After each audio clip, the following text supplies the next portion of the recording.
And we are live. Thank you for tuning in to Learn and Laugh Out Loud. I am your host, Sumar Abro. And today, my guest is someone who knows all about the corporate life, a lot about vaccines, but that's not what we'll talk about today. We'll talk about a lot of interesting things, differences between persuasion and convincing, influencing skills, and how do you climb that corporate ladder? A lot of fun stuff in there somewhere. So let me do the big reveal. Here she is. Hi, Emilia. Hello. You made it. I made it. I made it. Yes, thank you for having me. I appreciate it. Good to have you here. And I have a lot of questions and discussion points with you. But before that, I would like you to introduce yourself to the audience. Sure. So I am Emilia Maia. I'm going to apologize. I do have my little dog here, just in case you heard him barking. But it's my Paul here, and today he's just spending some time. He has no option. My husband left, so he's here with me. But I've been working for over 20 years, mostly in the pharmaceutical industry. I also teach. I'm an instructor at Wharton in communications, and I also do a lot of mentoring and consulting for nonprofit organizations. That is awesome. So, just to build up on that, and anyone who has tuned in, we will be talking about influencing skills and how to do the right things to move up in your career. So if you have any questions or comments, please feel free to just write those, and me and Emilia will try our best to answer Do our those. best. Yep. Yeah, absolutely. And I can hear Logan in the background. He's really cute. Yeah, he's quite excited today, but since he went to the emergency room, he got excited. But I'll open the door and see if he goes out.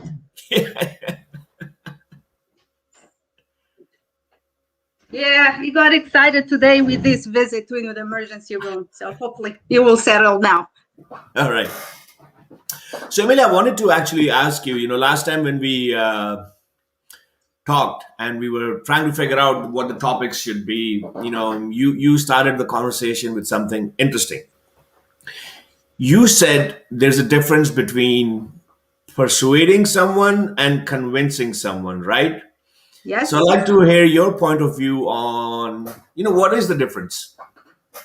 Yes, it's quite subtle, let's put it this way, but it's a very, very important difference.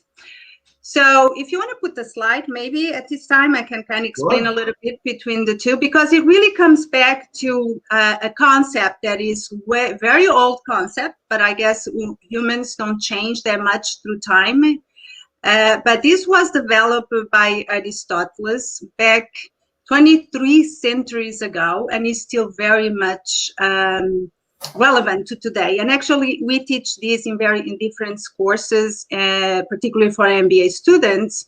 So what happens really when it comes to either convincing or persuading is a combination of the three, right? We have ethos, which is more about the authority within an organization or the expertise of the person. Then you have logos, which is more related with the reasoning, the facts, and the evidence. And then, of course, you have pathos, which is more related with how you connect with your audience, your emotional connection to the audience. And that has to do a lot, particularly in corporate America, a lot about what's in it for me. Why should I listen to you? Why should I do what you're telling me to do? So it's the combination of the three things that either you can either convince or you can persuade, right? So if you take the more of the approach of your authority and to get someone to do something for you, sometimes it's more about on the convincing side, right? Because you're using your authority to tell someone to do something. Sometimes when you're challenged by that person, you try to provide a lot of evidence, and sometimes very good evidence. But that two components, if you really focus on those two, authority and reasoning, then what you really do is convincing someone. What you're really forgetting is what is in it for them. Why should they do it, right? A little bit more about why should I really take an action? And so if you also include the pathos, then you're starting broadening from convincing to persuading. Because what happens is that by using the 3 layers of persuasion effectively, then you're really helping people buy in and be invested in the decision.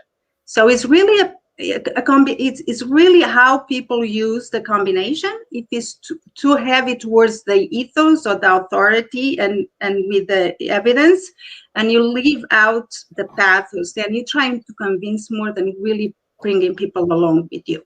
That's the difference. Okay. Okay. Very cool. So let me just quickly repeat, and in a minute, I'll also run a ticker where I can write ethos, logos, pathos. Before we get more into this, because as I said to you before, I love these 3 words, and I can talk to you about it for 2 days, but we will not do that. Maybe some We other. can always come back to it in different situations. It's really it's really interesting to see something as old as this concept is, right, still being very relevant today, 23 centuries later. Who would have said that? It's always relevant, and I think a lot of the things, words change sometimes, but a lot of the things are the same, really. As humans, I think we get bored with old words, old terminologies, so we come up with new words just to explain the same old thing. But before we go any further, we actually have a question. We actually have a question. Okay. So I'm going to put you on the spot, Emilia. Someone has asked, and it's Shannon. Thank you so much for tuning in, Shannon. Great guest. Firstly, can she tell us about a time where she had to convince or persuade someone? Yes, several times. Well, I'm going to tell a little bit of a story. Once upon a time, I was a single woman, as you probably know.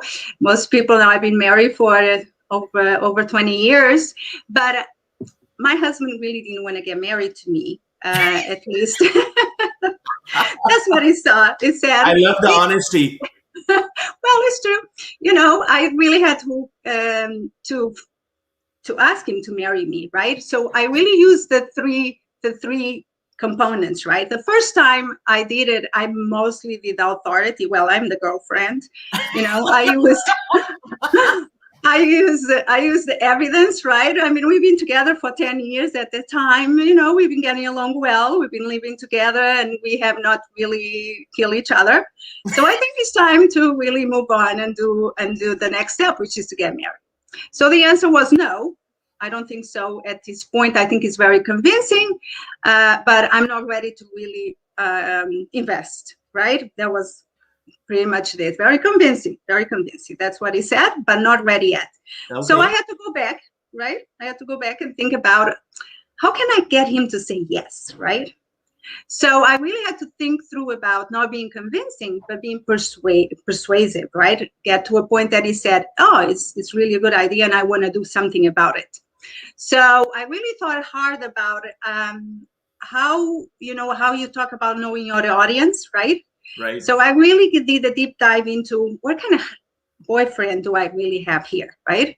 And so he's a person that really likes ultimatums, right? Is very focused on deadlines.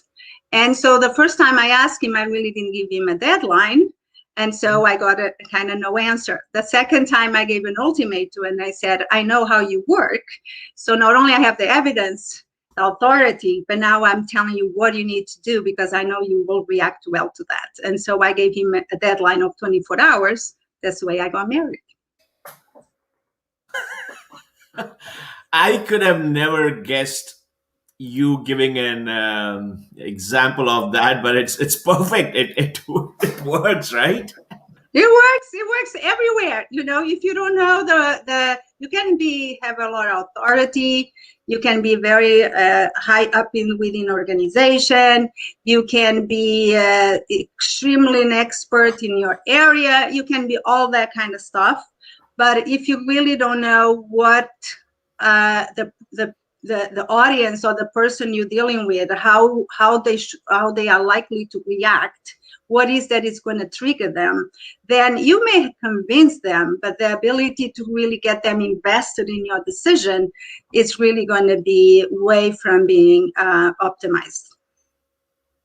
Awesome. I loved your example, I love the explanation. So hopefully, Shannon, that answers your question. And I wanted to actually go deeper into the ethos, logos, pathos with you, and I just wanted to quickly show the slide again. And I wanted to talk about ethos, right? Authority. Um, and people in organizations, they want to move up the ladder, they want to get promoted, they want to get good things. Authority, it takes time, right? And authority by itself doesn't mean anything. It takes time to build your credibility, uh, to build that reputation that people look at you as someone who has authority, right? Does that make sense?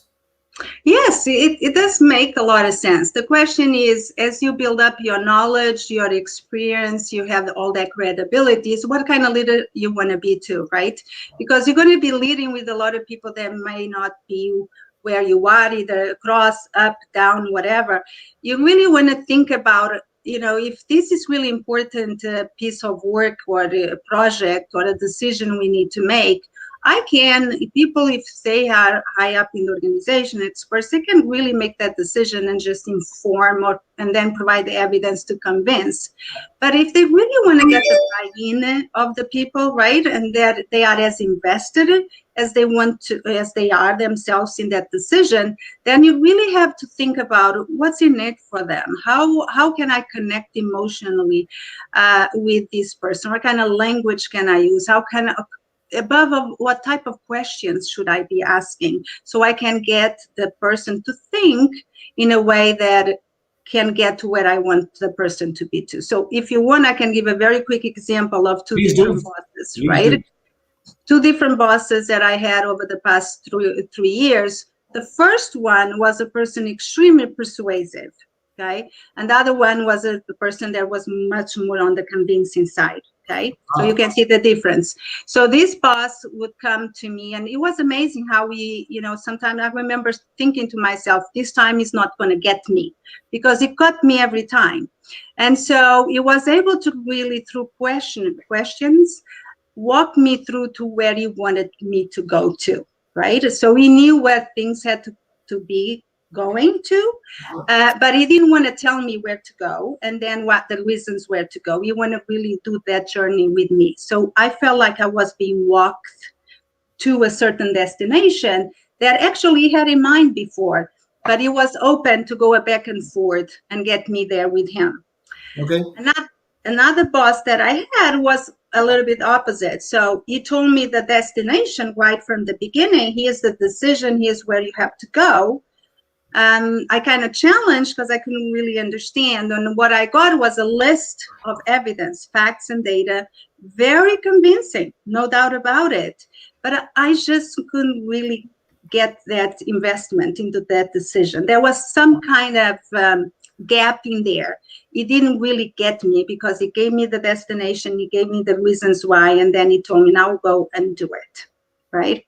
So it depends on how you really want to balance these three layers of persuasion and how you want to rely more on one or the other and how you combine them. And that really depends. A good leader, what they are able to see is what that combination should like for the person that I'm speaking to or for the team that I'm speaking to. Perfect. Great example.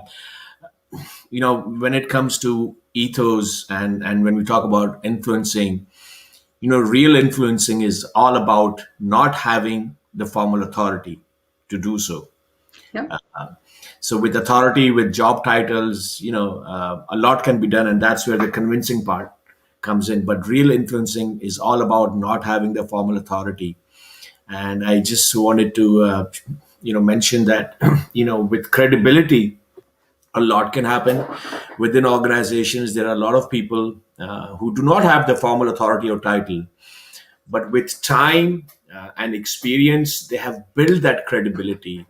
They have showcased themselves as someone who has the character to influence. So anyone who's new to the corporate world and just wants to get things done very fast, nothing gets done very fast. It takes time to build that credibility, right, Emilia? Yes, it does. But I think if you really think about these three layers, right, every time you really prepare either a presentation, whether you prepare a conversation with your manager, even in terms of interview skills, and is really understanding what is your audience, right? The other day, I was talking to somebody who did an interview, and they were quite excited about the examples that we're giving. But the example was not as excited for the person that was on the other side evaluating, right? So you really have to understand it's like a mix of those three layers, but also understanding exactly, particularly on the audience, what is that is going to get them excited, right? And then overlay those two from your side as a speaker, from the audience as a listener, and a decision maker in this case, because they were making the decision. So it really has a little strategy that you need to think through, but I think these three layers can really help you manage how you should show up anytime. Very cool. Very cool. And in case you've just tuned in, we are talking to Emilia about ethos, logos, and pathos. And just a quick snapshot of what the discussion is about today. Let me move now to logos. Yes. Right? So, in your experience, what are some of the best ways to use, this part of influencing or convincing someone? Right? It's logos is about logic, right? It's about reasoning. Yes. Uh, Yes. so, any suggestions or examples that you want to share with the audience? Sure. I mean, logos is really let's take just a step back, right? When you're Okay. making a decision or putting out a hypothesis or interviewing somebody, whatever it is that you're trying to do, there is some kind of objective, right? You have in mind. And so that objective should play out when you try to understand how to put your arguments together. So evidence is always important as long as it's relevant for that objective. What happens sometimes is people provide a lot of evidence that if you really look into, it's not as directly related with the objective. So make sure that if you put something as a fact and evidence, it's really relevant. If you took it away, it would not have the same impact. So think about how you look at a list, whatever, of evidence, facts, data, and see, okay, if I take this one out, does it really change my argument or not? So it's really understanding what is the objective that I'm really trying to achieve, and how that is objective is impacting the audience. And then make sure you don't, a lot of people put a lot of lists of a lot of information, but the more you put information, the more you add, the less people remember. So make sure you're strategic about and prioritizing, and just picking those things that are really going to have a big impact. So my advice always, even to students, is you can have a world of evidence out there, but how much can people remember, and how much can Not they much. really take away with it? So, I mean, 2-3 things really, really pertinent to the objective are really important. Everything else, leave it aside, because it's just going to mess up and confuse the audience. Yeah, absolutely. And speaking of logos, reasoning, and the pathos part, what Emilia you talked about in corporate world, you often are a victim of death by PowerPoint or death by Excel, and I've been in those rooms with the presenter bringing in 200 slides. I actually have a very hard opinion on that. And some people might not like it. What I've seen is when a lot of times people have something to hide, they bombard you with so much information that you, as part of the audience, you're lost. Maybe it's harsh, but Yeah. that's the way I look at it.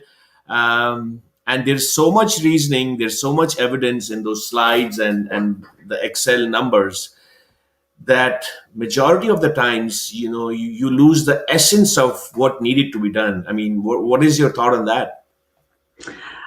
I mean, you see that everywhere, right? And there are people that are masters at putting everything in there. Again, it's really how much of an impact you want to have. And I think that's where storytelling comes into place, right? My Because favorite word, storytelling.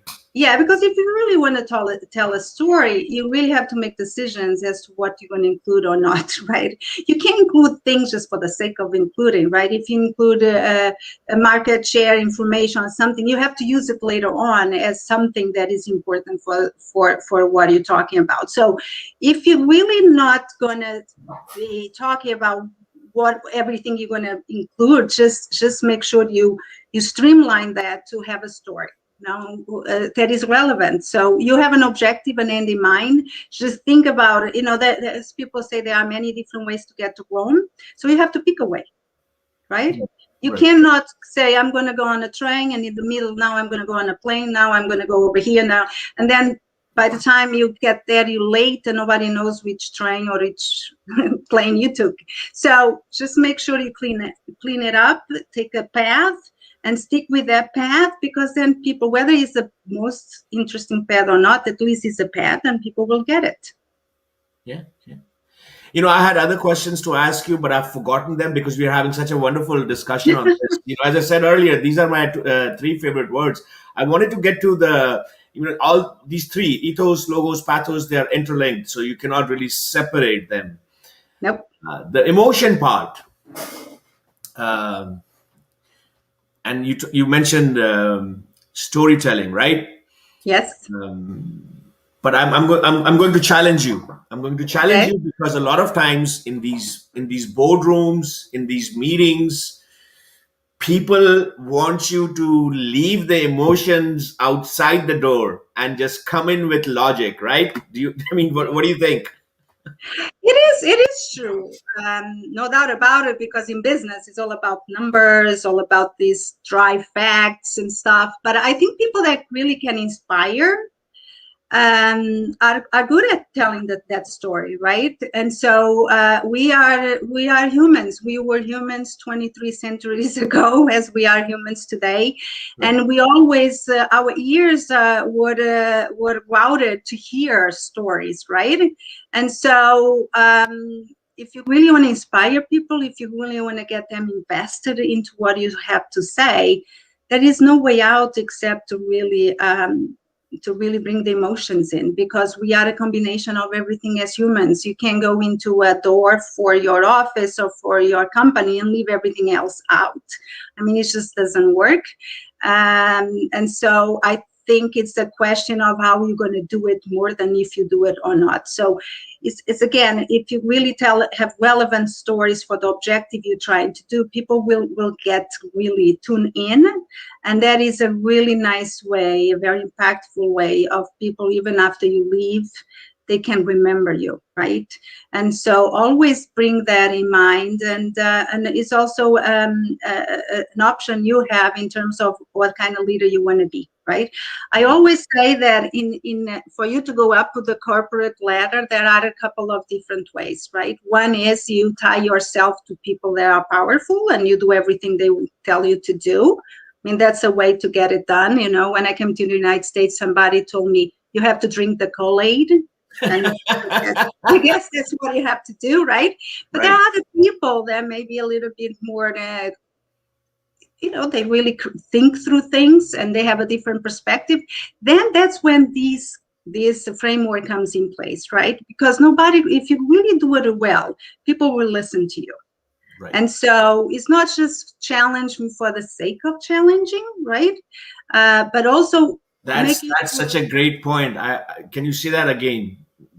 Challenging. What was that you said? it's not just challenging people for the sake of challenging. Yes. Sometimes Yeah. Sometimes, in particularly certain cultures, above all in the United States, people are quite loud, and sometimes they just challenge for the sake of challenging.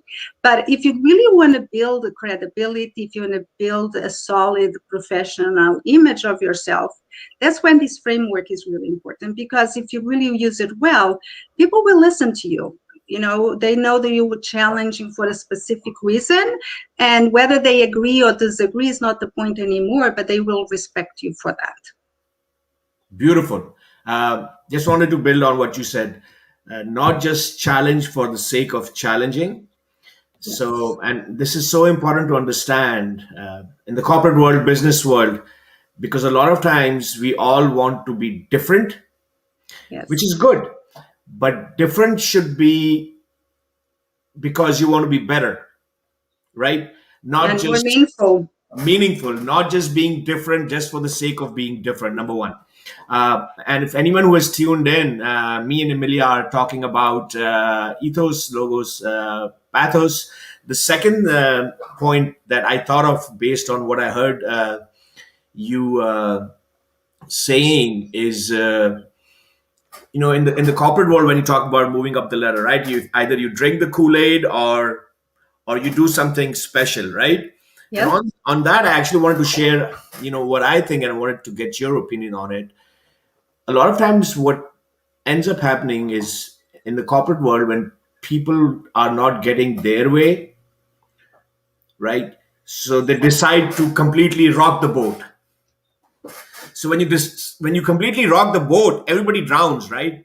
But nothing happens, right? Uh, Unless you're smart and you jump first. But Unless you're smart and you jump first, right? So there are ways of rocking the boat, right? I mean, if yeah. if you want to move up the corporate ladder, want things done in a way that you prefer, and if you want to get five things done, maybe not all those five things will get done, but hey, if you get maybe two of those things done, and then the rest maybe drink the Kool-Aid, at least you got something done, right? Yeah. Instead So of not getting anything done. Does that make that sense? makes sense. One of my best mentors ever told me this, Emilia. The best thing you can do, the smartest thing you can do in an organization is to distinguish the the crystal balls from the rubber balls. Right? Distinguish between the crystal balls and the rubber Rubber balls. balls, right? The rubber balls you can drop and you can pick them up. The crystal balls, they drop and they break, and that's a big problem. Now, the next big thing is, are your crystal balls the same as your boss's? That's the next step, right? So make sure that you distinguish the two, but the two are aligned to your boss, right? Yeah. And that's again how you can challenge. If you don't think the crystal balls are the same, then how are you going to challenge that? But that's the step number one, is to make sure the crystal balls are the same as your boss, right? You have to be on the same page. And some people just accept the crystal balls and they take it. And because they don't know they are those crystal balls, so what happens is the boss sometimes changes his mind or her mind. And by the time you think you have the crystal balls, actually you have rubber balls. And this goes back and forth. And so my advice to those who are really starting their career, what are in the middle of their career, is really understand which ones are crystal balls, which one are rubber balls, but then align yourself on the crystal balls. Yeah, but the first thing is to understand which are the crystal balls, which are the rubber balls. Yeah. Great, great, great. With your sense of humor, I think you probably don't have any trouble getting what you want. You got married that way, so that explains Oh a lot. yeah, you see, that was the hardest part of my job. I just wanted to get to some of the comments that we have received. So, Bridget Sarika's a great conversation, Sumar and Emilia. Stories are important to the inspiration, and so is the Listening. listening component, right? Listening. Yeah. Yeah. I mean, wow. We can do this 24 hours. Oh yeah, we can do it another time. And listening is really important, right? Because if you don't listen, you don't learn. Yeah. Yeah. Listening is everything, right? Listening is everything. And so another comment: keep it real, keep it authentic. Awesome. And we have another question. Shannon again, and Emilia, you have a fan following. Yeah, I think so. Great points, Emilia. How do you go about challenging yourself personally and professionally? How do you do that? Oh, well, that's a long story short. Uh, During the pandemic, I thought I'm going to die because I'm a very outgoing person, right? I need people and I need to be around people and listen to people and talking. And so I thought I'm going to die during this pandemic. So I decided to take some really interesting online classes. And one of those was a stand-up comedy class. And so, that was very challenging because in comedy, you learn that everything is about timing. And that is also true about business. And I Yes. never really saw the two connected directly, right? It's all about understanding your audience without knowing them and how you keep them engaged, right? So I saw a lot of similarities between the stand-up comedy and business, actually. But in the beginning, I just thought I need to have some fun here. And so I took that course, and I would encourage anybody to take it, because even online is an experience that everybody should really go for it. It's amazing the people that you connect with because you don't know them, right? And then all the different you learn through having fun, right? And there are a lot of similarities between a stand-up comedy show and even work. And the two that I really learned was about timing. It's really important, even in a meeting, how you put the agenda together, which Right. subjects go first, second. There is a logic to it, but also an emotional link through it, right? So the timing is really important. And then also understand your audience, how to keep them engaged, sometimes without even knowing them, right? Because you never know when you ask requests to present to people that you even don't know that well. So these were two things that I really learned, and that's the way I kind of challenged myself, both personally and professionally, because my kids didn't think that a mom should be taking a stand-up comedy class. So I got a lot of pushback. Yeah, they even didn't want to see my show, but I did do it. I love that. Thank you for the question. That was really fun. No, thank you, Shannon. And I agree with you. Timing is so critical, and I'm glad you took the stand-up comedy class. Long time back, I was working with this organization, and for 3 years in a row, they wanted me to come in and teach their staff presentation skills. Oh, So the third year, I said, you know what? Enough is enough. You bring me in the same audience and presentation skills, and I told them what their staff really needs are maybe expression skills, yeah, maybe influencing skills, maybe how to express themselves. So I suggested a really wacky idea that, you know what, maybe let's do like a drama class with them. yeah. And And non-verbal skills are also very critical too. yeah, so So obviously, actually, yeah, in improv, you do a lot of that too. So I took then a class on improv as well, but it's a lot of fun. You learn a lot through fun. So you learn a lot, right? And obviously, as you can imagine, my idea didn't work really well with this organization because they thought I was crazy. what a But shame. yeah, but coming back to what we have talked about in terms of leadership, in terms of influencing, and just wanted to highlight that slide again: ethos, logos, and pathos. Trick question: ethos, logos, pathos. So I'll ask two questions. Which one is your favorite in amongst these three? These three, I have to say the tricky one for me Yeah, is actually pathos. pathos. Because it's really hard. Evidence is evidence. Doesn't matter in which context you kind of put it, but understanding what triggers people to take action, right? To really want to be invested. It requires a lot of research, a lot of thinking, a lot of really trying and to see what works, what doesn't work, and also, reaching out to people. For example, if you go to an interview, you don't know the people sometimes who you are going to be interviewing with, right? So do a lot of research on those people, whether it's through LinkedIn or people that know that person, or even I always challenge people: be bold, and in the beginning of your conversation, just ask permission and say, something. Can you tell me something about you? What, for example, I was in an interview the other day in my company, and this person that was interviewing me was new to the company I work for. So I just asked permission and say, can you just tell me a little bit about why did you come to this company? Right, and that gave me insight into what how the person was looking for, what type of characteristics and what type of environment, culture they were looking for. So I tried to adjust the interview to that. But it's a Absolutely. hard one. Pathos, right? Yeah, it's Pathos. hard. Yes. So yes, pathos is a hard one. Having said that, if you are a business owner and if you're marketing, it's really all about pathos, right? Yep. It's really all about and as a lot of marketers say, that when they are looking at their audiences, they keep the two P's in mind: either pleasure right now or pain right now. Yeah. And that's what it really takes, right? Yeah, Especially in because the you feel it either way, right? yeah, you feel it. And especially in the American culture, anything that you see, you get a promise of either getting rid of the pain or getting some pleasure from something right now, immediately, right? Yes, yes, So, yes. No patience, no patience. no, no patience. Good. Yeah, great conversation. Thank you so much. Anytime. Well, thank you. It was a pleasure. And anybody that is listening, if you have any question, please go to the LinkedIn page and ask me. I'll be more than glad to help anyone that I can. Absolutely. Anyone who's tuned in, connect with Emilia on LinkedIn.